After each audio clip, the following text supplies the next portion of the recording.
새벽에 하나님께서 우리에게 주시는 말씀은 잠언 7장 4절에서 5절의 말씀입니다.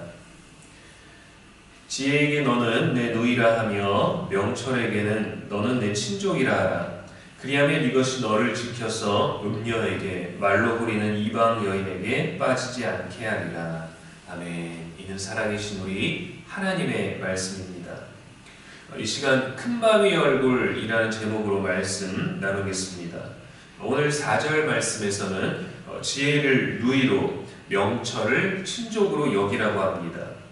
이것은 특별한 유대감과 친밀감으로 지혜와 명철을 대하고 그만큼 또 가까이 있는 관계처럼 대하며 또 끊임없이 유대관계를 맺고 지내야 하는 것에 대해서 말하는 것입니다.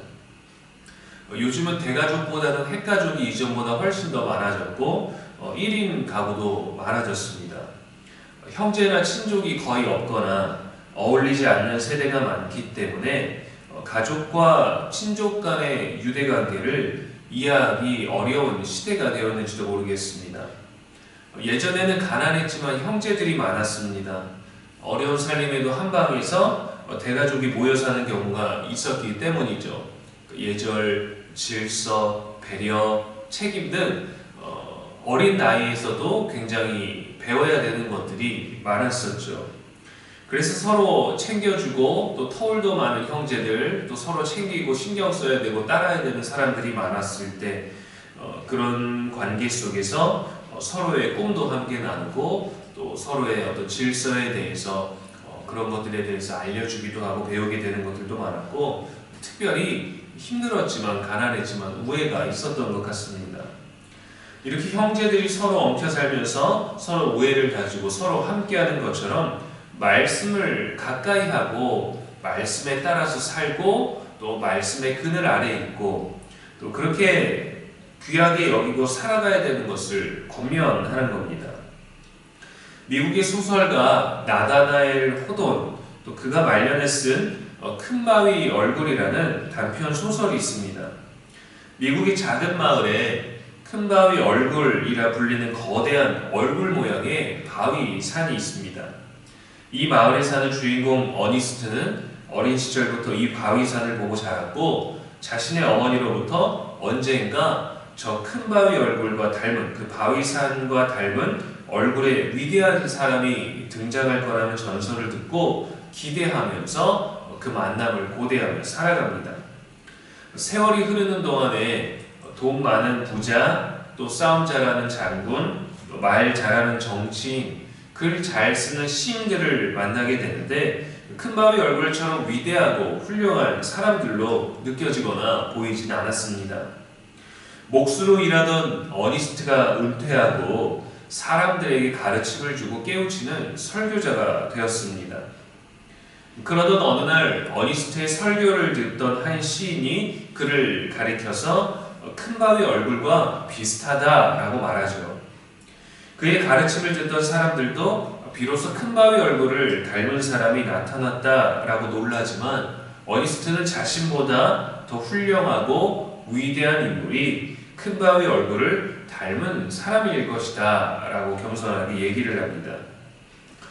이 소설의 이야기는 무엇을 가까이 하며 무엇을 바라보며 사는지가 삶을 얼마나 변화시키는지를 알려줍니다. 위대하고 훌륭한 큰 바위 얼굴을 닮은 사람을 만나게 될 것을 기대하며 그와 같은 자가 되려고 하기보다 그와 같은 준비를 하면서 그것을 바라보니까 자신의 삶이 이미 큰 바위 얼굴에 닮은 존재가 되어 있었던 것이죠. 사람은 친밀감을 가지고 늘 바라보며 유대관계를 유지하는 대상으로부터 많은 영향을 받습니다. 그것이 인생의 가치관이나 그의 삶의 세계관이 되기도 합니다. 품성이 좋지 않은 자들과 가까이 하면 그것이 편견이 되기도 하죠. 반대로 의로운 이들과 끊임없이 친밀함을 유지하면 의로움과 성실함을 닮아가게 됩니다. 끼리끼리 어울린다 하지 않습니까? 그래서 솔로몬은 무엇보다 지혜를 누이로 여기고 명철을 친족으로 친밀하게 대하며 유대관계를 맺고 유지하라는 권면을 주는 것이죠. 저도 아이들이 저를 닮기보다 더 위대한 무언가를 닮아가기를 소망합니다. 그래서 때마다 필요한 인격, 필요한 능력, 필요한 많은 예절이나 다양한 모든 것들을 통해서 닮아가야 되는 것들을 알려주기에는 아이에게는 아직은 그릇이 좀 작죠. 아이가 수용하고 받아들이고 이해하고 기억하기에는 너무도 많습니다. 그래서 모든 것에서 뛰어나고 훌륭하신 누군가를 소개하려고 할 때 예수님밖에 소개할 수가 없는 거예요. 저의 아이이기 때문에 저의 뭔가를 닮기를, 제 아들이니까 저와 같기를 원하지만 그것은 사람들에게 아빠를 닮았구나 라는 얘기를 듣는 것으로 충분합니다. 근데 때로는 그것이 기분이 좋기도 하면서 때로는 염려가 되기도 합니다. 저는 제가 알고 있는 저만의 약점과 부족한 점들과 고쳐지지 않는 그런 습관들에 대해서도 알고 있고, 제가 알지 못하고 또 듣지도 않았고 깨우치지 못하는 저의 단점들이 분명히 더 많을 것인데 아이들이 그런 걸 닮으면 안 되죠. 한편으로 보면 둘째가 저를 조금 성품적으로 닮아서 소심한 면이 있거든요. 그런 것들을 볼 때는 안타깝다, 아이가 좀 더 자유롭고 적극적이었으면 좋겠는데 라는 생각을 가지면서도 아빠가 소심해갖고 둘째도 소심하구나 라는 생각을 가질 때는 이런 이야기들이 더 와닿는 것 같습니다. 그래서 아이가 무엇을 닮기를 원하냐, 아빠의 가르침, 좋은 가르침들은 받아들이되 닮아야 되는 것은 그 어떤 위대한 사람이 누가 있을까? 우리가 감히 닮을 수 없지만 그래도 닮아야 되는 것이 바로 우리 예수 그리스도시죠. 그분은 우리의 말씀이십니다. 그분은 말씀이 육신이 되어 우리 가운데 오신 분이십니다. 성경은 모세 시대부터 말씀을 가까이 하라고 강조했습니다. 지금까지 유효합니다. 그만큼 하나님의 말씀에는 생명력이 있습니다. 신명기 17장 19절에 평생에 자기 옆에 두고 읽어 그의 하나님 여호와 경외하기를 배우며 이 율법의 모든 말과 이 규례를 지켜 행할 것이라 했습니다. 말씀을 바라보며 말씀을 기대하며 말씀을 따라 닮아가야 합니다.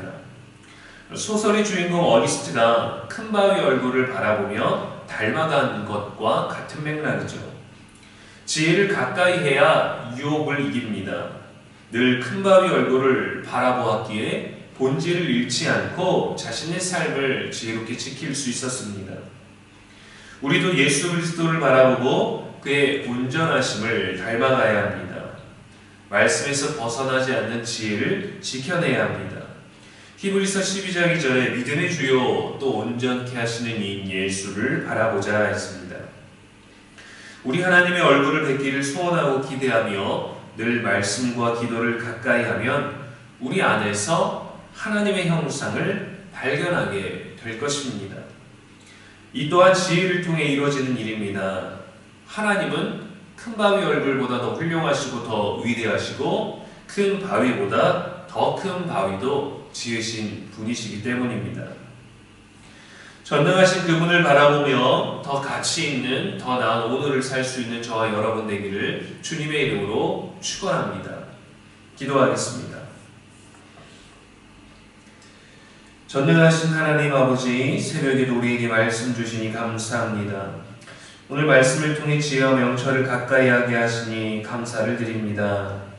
무엇을 바라보고 무엇을 닮아가야 하는지, 어떤 위대함을 보아야 하는지 깨닫게 하셔서 지혜와 사랑의 하나님만을 바라보는 우리들의 영적 시선이 흔들리지 않게 하시고 늘 주님과 대면하며 예수 그리스도를 마주하고 살 수 있는 우리가 되게 하시고 삶의 본질을 예수 그리스도 안에서 찾아가게 하여 주옵소서.